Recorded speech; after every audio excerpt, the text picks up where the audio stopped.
Hello and welcome. Today I am joined by Jordi Casamitjana.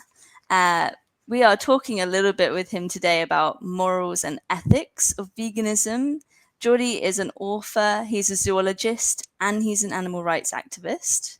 Jordi, would you mind elaborating on what you see as the core moral and ethical principles that underpin the vegan stance? Sure. The vegan philosophy, because veganism is a philosophy in addition to lifestyle, which then develop into a socio-political movement.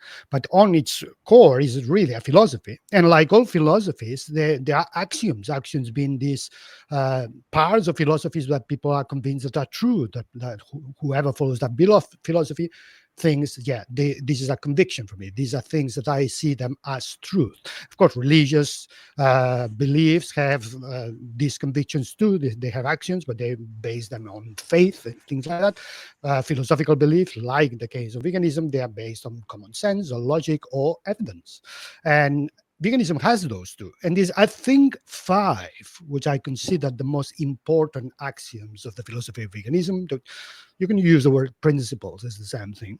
And these are what I think the most important. They're kind of hierarchical. The first one is more important than the others, and it might be more, but these are the ones that I think all vegans do believe. And the first one is what I call the principle of ahimsa. Ahimsa is this Sanskrit term, millennia old, that means do no harm, or sometimes it's translated as non-violence. And this is basically the principle that says that doing no harm to others is the minimum moral baseline. So that's the minimum that everybody should do. And this is very important because doing harm or avoiding doing harm or trying as far as much as you can to avoid doing harm is exactly what all vegans try to do, or why they become vegan. So this is the most important one, the bedrock of all. The next one is the one that says what I call the animal sentient principle or axiom, is the one that says that we should treat all members of the animal kingdom as sentient beings, meaning beings that have the capacity to suffer, to experience positive and negative experiences.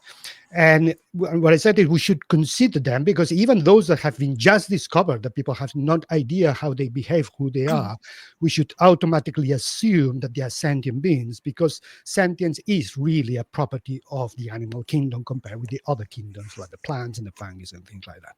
So this is an important principle as well. So we just don't only accept sentience in some animals like mammals or primates like us, we accept it in all animals, including insects and others. So that's the second most important one. The third is the principle of anti-exploitation. Veganism is a philosophy that could also be summarized that is a philosophy against the exploitation of other sentient beings. Why? Because that principle says that any exploitation of any sentient beings can harm them, or is often harming. Therefore, if we do accept any exploitation, we might be already in violation of the first principle that we are trying to avoid harm. That's why we all vegans try to avoid all forms of exploitation, not just those that kill the animal or harm physically the animal, also all those that affect psychologically the animal. That's the third.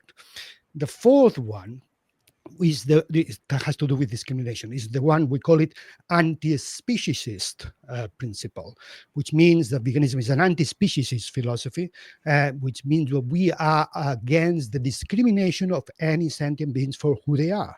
Speciesism is this attitude or ideology that says some animals must be treated, or some people, creatures must be treated differently than others because they might be more important or less important, or we can use them in different ways. That's what carnism tells us. Carnism tells us that humans are superior and we can use any animals in the way we want. But veganism is an anti-speciesist philosophy. It says, no, we treat all animals as the same. We don't discriminate. We don't treat one better than the other. That's the fourth. And the last one is the most unknown one, in the sense that most people might never thought about that one. And I call it the vicariousness principle, which says that indirect harm created by others, not just us, is also a harm that we should try to avoid. So it's not just only about us. Veganism is also, we care about what other people do to other animals. And even if that harm is indirect, it's not direct, we want to avoid it. That's why vegans, we don't consume animals, products that have animal products, even if we were not the ones that kill the animal or farm the animal. So it's an indirect effect, but we accept that that indirect effect is already sufficient for us to avoid it. But also that's why veganism is a social political movement. From the 1940s had become a movement. It was a philosophy for millennia ago, but since the 40s is a social movement because we try to change the world, to try to stop harm made by third parties, not just us, not just vegans, harm made by anyone, any human, to any sentient being. Wow, Jordi, thank you so much. You underpinned that really beautifully and clearly for our listeners. As an author, you've surely given this a lot of thought. Maybe I can take you back to the beginning of your journey and sort of discuss what the original reason you went vegan was.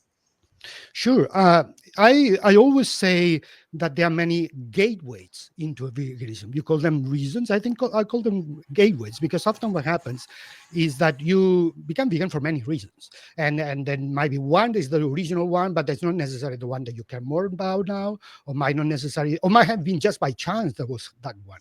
So it's more like an entrance point into the vegan philosophy. I use this metaphor of the vegan mansion. I imagine veganism as a huge, enormous mansion where there's room for everyone to live in.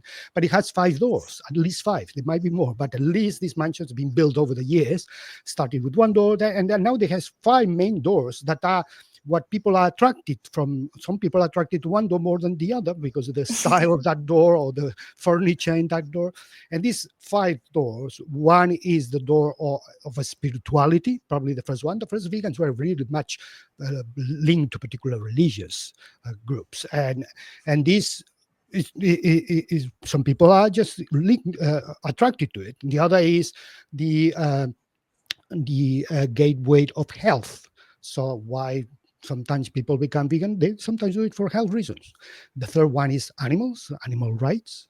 The fourth one is the environment. And the last one has been built is social justice. So I personally entered the vegan mansion through the animal rights gateway. So that's why the ones I was more attracted to, there was because I was an animal rights activist already. So I was already animal rights philosophy and vegan philosophy, they overlap greatly. And so it makes total sense. But once I entered the mansion, I explored the other 4 dimensions. And Yeah, I the could doors say open. now that I'm a vegan for all the 5.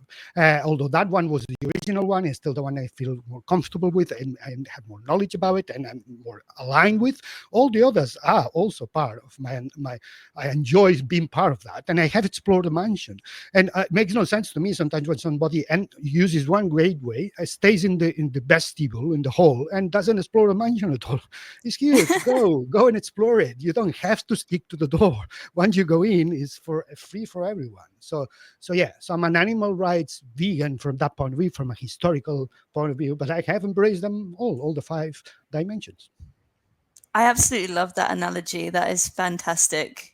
And I think that is very common. Once you open one door, you do start exploring all the other doors, and slowly but surely they start to open. Can I ask you one more question? Did you face any hurdles along your vegan journey? Was there anything that you found challenging? Sure. Yeah. I mean, I think all vegans gone through hurdles, but the circumstances of each individual vegan changes, and that makes the hurdles different and also more difficult or easier to overcome. I think I'm a lucky one. I was born in Catalonia that made under fascist regime, so I grew up in an oppressed system. Catalans, we were oppressed by the Spaniards at the time, so I could understand quite easily what being oppressed is, and I also could understand that things could change, the world could change. That make already easy for me to understand veganism, the veganism philosophy, knowing that we want to create a vegan world. We can achieve it, and we changed when I grew up, so we can achieve that. Also, empathizing with the oppressed animals because I was oppressed. I understood that. So I had many things in my life that make me easier for me to just grasp the philosophy easy. And then there are the logistic obstacles that I also so super lucky because I became vegan in the UK, one of the most vegan friendly countries in the world. And I live in London, one of the most vegan friendly cities in the world. So many of the logistical issues about where to buy and what to do, when to get stuff, vegan versions of it, that's very easy for me. But in Mhm. general, I think the fear I had before being vegan about the problems I would encounter was never materialized. All the obstacles were really relatively easy to overcome. And they were, my fear was completely exaggerated before, which most vegans will tell you that they before they become vegan, they thought it would be really far more difficult than it actually is. But there are obstacles, psychological obstacles sometimes. You have to get rid of carnage indoctrination. It doesn't really disappear that quickly.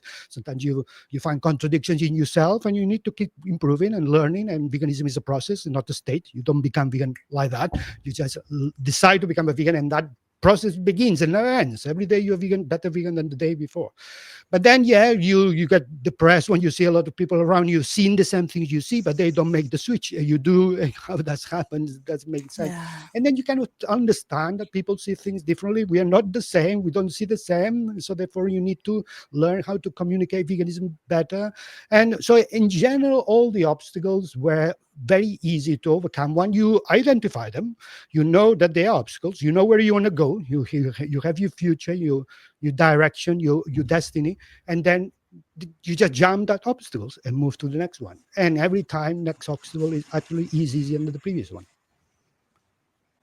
Wow, thank you so much, Jordi. I really enjoyed hearing what you have to say today, and I'm sure our viewers are going to feel exactly the same way. It's been completely interesting, everything that you've said. And thank you so much for being a part of Why Go Vegan and a really incredible part of our vegan community. Thank you so much for joining us today.